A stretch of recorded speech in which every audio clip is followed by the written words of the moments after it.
cé trodh x go dtíreach I céim cé de seicimh ón bhaig lúg K. So bhí formula a bhíonn an seo, an formula n comma 3s mód a chathair.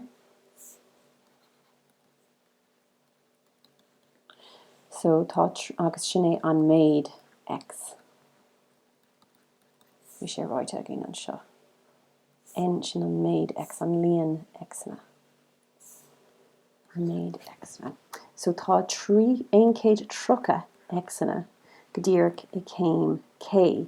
So seo é an céim. So 3 fá k mód a chathair. Tá gin an seo. So tá 1 trocha cathairm le 3k mód a chathair chun é bheith sléire, just an sin. Tóg chathair ó gach taobh. Agus tá 1 fé cathairm le 3k. Ráin gach taobh ar 3 can fáil réig leis an olrú an seo. Agus tá é sin a gut.